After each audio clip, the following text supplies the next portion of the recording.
Hey everybody, Joseph Rothschild here, aka TB, and we are back with another Twitter thread. Today I want to talk about useless Yu-Gi-Oh cards. In the past, we've done a lot of videos about cards in Yu-Gi-Oh that seem useless, but actually have a corner case application that makes them great. That's not what we're talking about today. I want to talk about cards that are so bad they stick in your craw. You read the text and you go, what is even the intended use case for this card? What did the designers want us to do with it? And I'm going to begin with Jam Breeding Machine. This card summons a Jam Breeding Machine token to your side of the field every single one of your standby phases. But if that sounded a little too powerful for you, it also prevents you from normal, flip, or special summoning. Look, why would they print this? It does nothing. Less than nothing. Let's see what you all came up with. But first, this video is sponsored by Factor. As someone who's working basically all the time, cooking can be one of the most time-consuming parts of the day, leaving me with way less free time on days where I can't afford it. But that's where Factor comes in. Factor is a pre-prepared meal delivery service that makes eating well come naturally, no matter who you are. Every fresh, never frozen meal is chef-crafted, dietitian approved, and ready to eat in just 2 minutes. They've even got gourmet meals if you fancy treating yourself to something extra special with filet mignon, shrimp, truffle butter, broccolini, and asparagus on the menu. You're sure to have a meal fit for a king. A supreme king, that is. Or if you're trying to quit the addicting takeout trap, Factor is not only cheaper, but much more delicious and nutritious,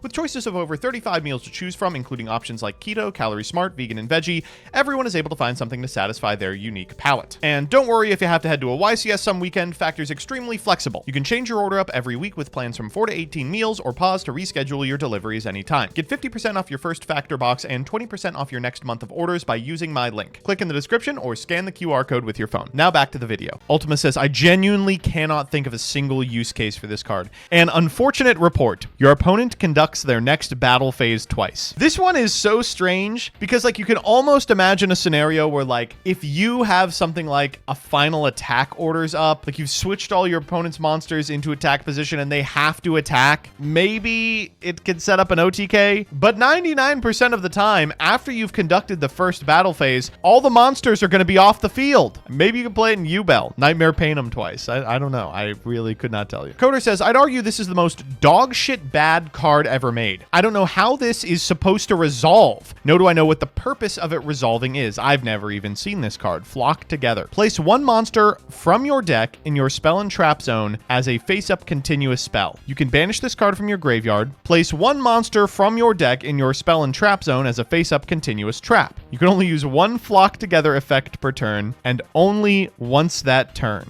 What is this last sentence? The total number of cards in the monster zone and face-up monster cards in the spell and trap zones must be 10 or more to activate either of this card's effects. How do you activate this? Do a little bit of a combo and then let your opponent do a little bit of a combo and then you can fire this?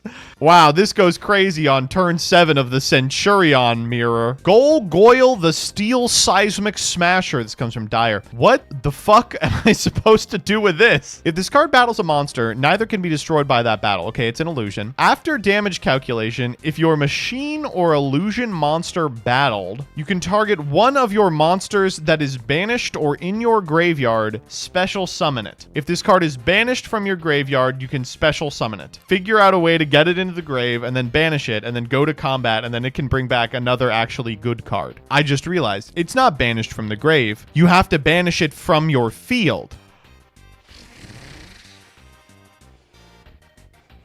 A long time ago, Konami printed trap cards specifically designed to Uno reverse specific power spells. They were situational, but could theoretically win the game on the spot. You've got Anti-Regeki, Griffin Wing for Harpy's Feather Duster, you've got Whitehole. Call of the Grave looks like the same genre of card, but it doesn't do anything. When your opponent activates Monster Reborn, negate the effect of that Monster Reborn. You don't even get to bring one of your own back. It's just, you could maybe give Pyro Clock some slack because it was printed before it was really figured out how the game was going to be played. But after 20 years, the fact that the use case for this card is still makes Final Countdown 15% faster and one less sword of revealing light sucks. It is so funny that people have been trying to do stuff with this card for 2 decades and there has never been a use case for it. Like, it just doesn't do anything. Megabilis looks like it makes perfect sense. It's just DD Crow. Use case found, problem solved, enjoy your turn 0 play.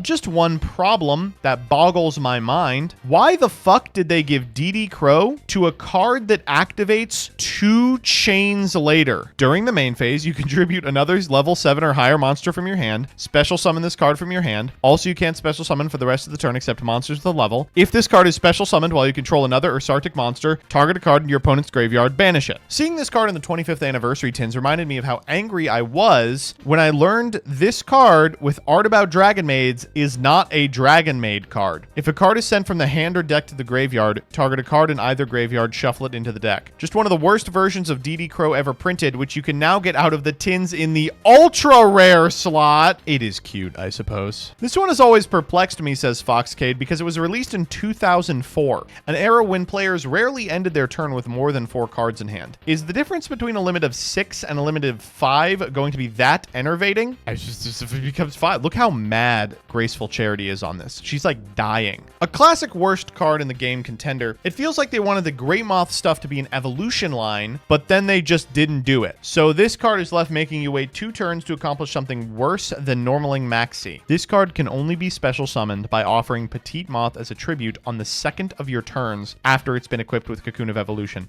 Oh my god. This is the imperfect cell of perfectly ultimate Great Moth. This is the worst card in the game. It can never level again, but it is a use case for Pyro Clock of Destiny. That's true. I've spent too long thinking about this card. Okay, now we have a modern example. This is a Leov's Secret rare, Bahalutiya, the Grand Radiance. I have no idea where it's meant to be played still. There's some neat effects on it. The Tribute Summon is a quick effect, but the effect they have is just a worse reincarnation and it doesn't even remove cards. You can Tribute Summon this card by tributing an effect monster. During your opponent's main phase, if a card is added to the main deck to their hand, and this card is in your hand, you can immediately after this effect resolves, Tribute Summon this card. If this card is normal summoned from the hand, you can make your opponent banish the top cards of their deck face down, equal to the number of cards in their hand, then shuffle their entire hand into the deck, and if they do, add the card banished by this effect to their hand. You are, on your turn, spending a card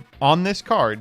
You have to have the material on field to tribute, and at that point you could just set Trickstar Reincarnation and do it. The entire B.E.S. archetype is one massive conundrum that actively contradicts its own deck. Every main deck monster was a tribute monster with poor stats for its level, and with a very bad battle restriction requiring counters to be removed in order to survive battles. Only Tetran really had a good effect, 21-21. Then they released a spell card that made it so you couldn't normal summon. Yes, it could E-telly them during your end phase, but it also meant a Marshmelon could take out a ship because they would come out with no counters. A Beth Zalos does attempt to resolve this, but holy shit. It's got the exact same effect as Raging Flame Sprite, except it starts with 0. So you have to boost it somehow in order to trigger the effect. Worst part, while North America got this card first, its worldwide release was 8 months after Raging Flame Sprite, making this card completely obsolete. Sometimes you look at a card and think it's bad, but I do appreciate that Konami is willing to print on cardboard things that make us go AVGN style, what were they thinking?